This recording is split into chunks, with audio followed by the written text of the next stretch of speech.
आज आपल्या किचन मध्ये बनवलेला आहे हा गुलकंद पेढा। नवरात्र उत्सव चालू आहे तर आपण देवीच्या मंदिरामध्ये जात असतो, तर तेथे प्रसादासाठी म्हणून आपण हलवाईच्या दुकानामधनं किंवा स्वीट होम मधनं काहीतरी घेत असतो स्वीट। तर आपण घरी जर बनवून नेलं तर एकदम पौष्टिक आणि मस्त झटपट बनतो। व्हिडिओ पूर्ण पहा, खूप छान बनलेला आहे, पाहू शकता। हलवाई दुकानात जसा भेटतो तसाच।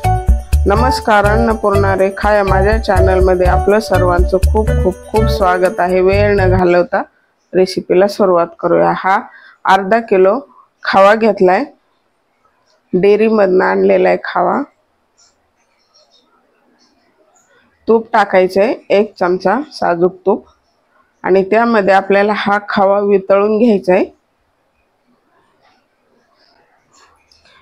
खिसून पण टाकू शकता, पण मी तसाच टाकलाय। अशा छान छान आणि सोप्या पद्धतीने रेसिपी पाहण्यासाठी आणि मला सपोर्ट करण्यासाठी माझ्या चॅनलला जर सबस्क्राइब केलं नसेल तर नक्की सबस्क्राइब करा आणि बेल बटनावरती प्रेस करा, म्हणजे माझ्या व्हिडिओचं नोटिफिकेशन सर्वात पहिल्यांदा आपल्याला मिळेल। आणि व्हिडिओ जर आवडला तर नक्की लाईक करा।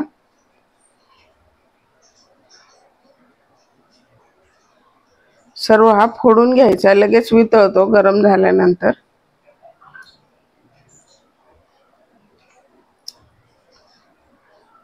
घरी खवा कसा बनवायचा याची पण रेसिपी मी पोस्ट केलेली आहे। दूध आणि आपली मिल्क पावडर वापरून आपण बनवू शकतो।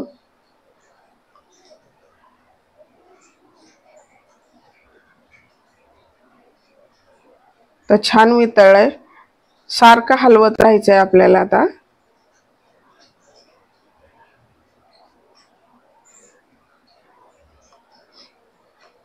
गुलकंद पेढा खूप छान लागतो खाण्यासाठी, टेस्ट त्याची। आता हा 4 चमचे मी गुलकंद टाकलाय, तुमच्या आवडीनुसार अजून कमी जास्त करू शकता।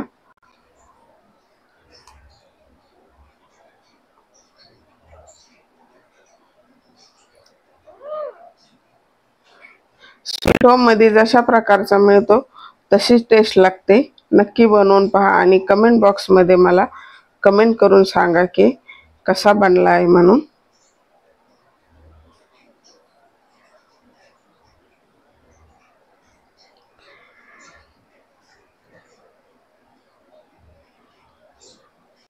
गुलकंद मुळे कलर चेंज झालेला आहे।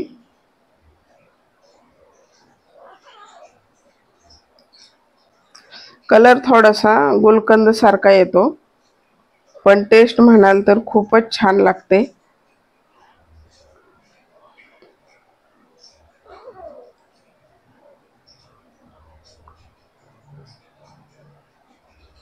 हे केशर काढ्याचं दूध घातले, केशर भिजत ठेवलं होतं दुधामध्ये गरम। सारखं हलवत राहायचं, अजिबात सोडून नाही जायचं, नाहीतर चिकटलं तर कलर चेंज होऊ शकतो आणि करपलेला वास सुद्धा लागू शकतो। त्यामुळे सारखं हलवत राहायचंय आणि शक्यतो नॉनस्टिक कढई किंवा जाड बुडाची कढई वापरायची।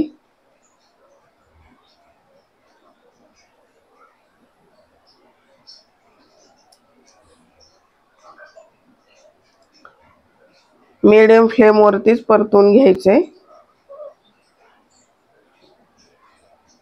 हे आपल्याला अशी गोळी बनते का पाहून घ्यायचंय।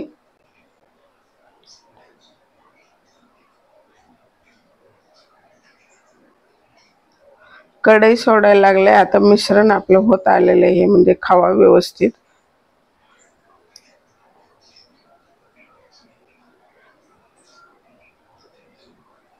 मस्त झाले।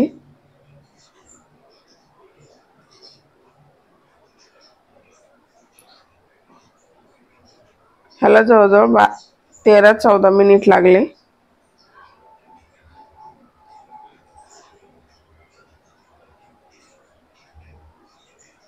चेक करायचे परत। डिशमध्ये थंड होऊ द्यायचं आणि पाहायचं गोळी बनते का म्हणून. आपण साखर नाही घातलेली, आपण साखर थोडंसं कोमट असताना घालणार आहोत. पाहू शकता मस्त गोळी बनते.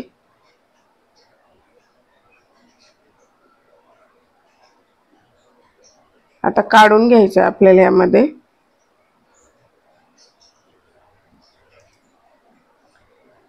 साखर यामध्ये अशीच जर घातली तर जरा थोडंसं चिकट होण्याची शक्यता असते, त्यामुळे साखर नंतर घालायची.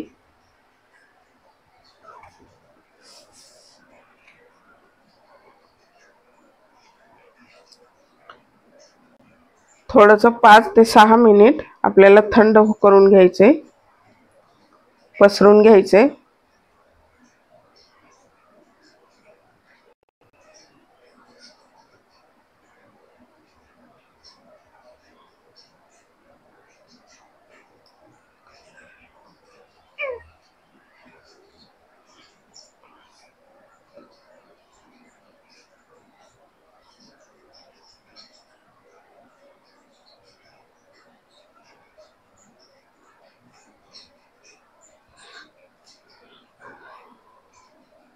थोडंसं कोमट होईपर्यंत हलवत राहायचे, किंवा तसंच ठेवून दिलं रूम टेम्परेचरवरती तरी चालेल.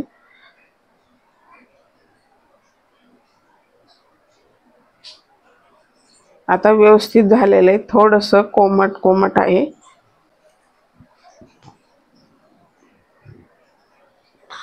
त्याला छान मिक्स करायचंय. त्यामध्ये आता साखर घालून घेऊया आपण. तर ही साखर घातलेली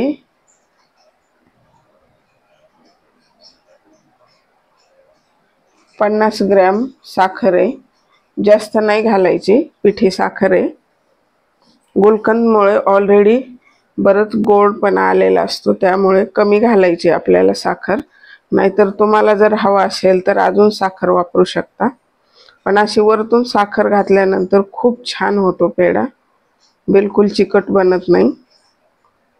अशी पद्धत वापरून नक्की बनवून पहा.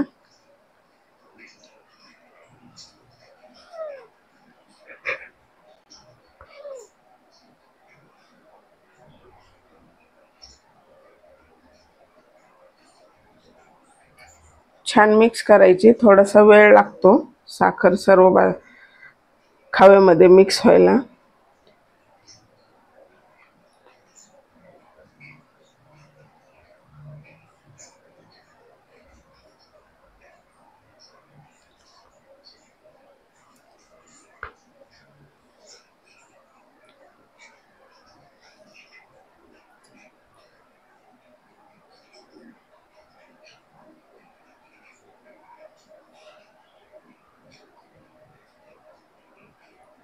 आपण बेसन लाडूला जशी वरून साखर वापरतो तशीच घालायची,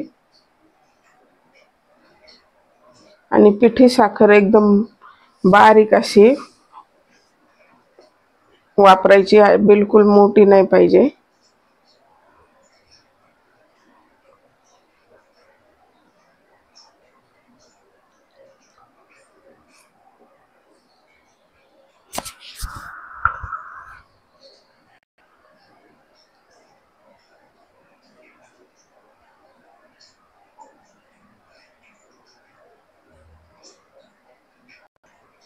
सर्व खवा असा फोडून व्यवस्थित साखर मिक्स झालेली आहे. आता आपण याला फक्त 2 मिनिटासाठी गरम करून घेणार आहोत, म्हणजे याला व्यवस्थित पेढ्याचा आकार येईल.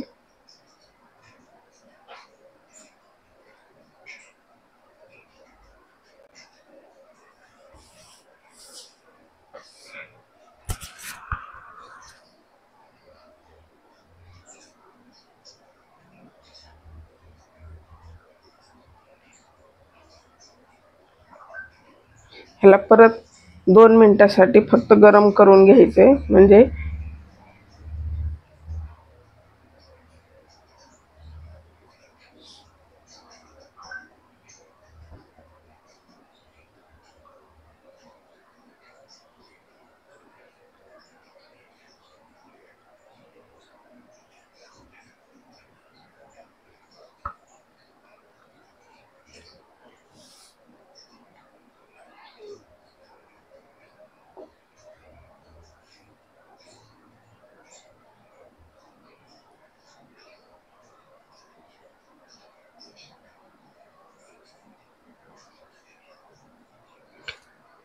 जास्त वेळ गरम नाही करायचे, नाहीतर चिकट होऊ शकतो पेढा।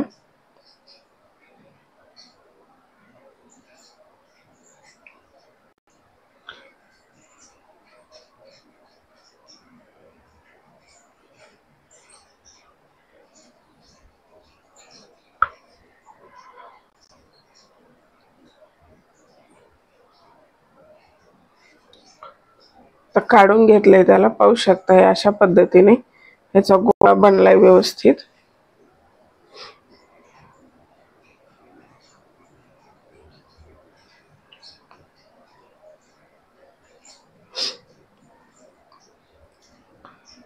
ती साखर कोरडी असल्यामुळे थोडंसं कोरडा बनला होता पेढा, पण आता व्यवस्थित झालाय। जर कदाचित गरम केल्यानंतरही जर नाही तो व्यवस्थित झाले त्याचे कन्सिस्टन्सी, तर मग थोडीशी आपली दुधाची मलाई असते ना, ती थोडीशी साय असते ती वापरायची 1 चमचाभर, मग तो व्यवस्थित होऊन जातो। पाहू शकता असे मस्त बनतायत आता पेढा। त्याला आपण डिझाईन बनवूया।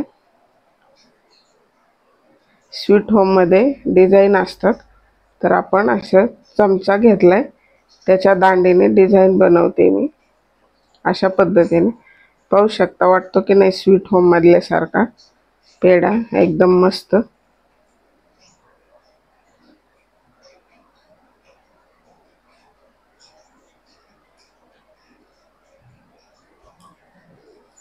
अशा पद्धतीने सर्व बनवून घेतलेत। पाहू शकता एकदम मस्त झालेत। एक तोडून दाखवते। वा, पाहू शकता बिलकुल चिकट नाही आणि एकदम छान झालाय, मस्त।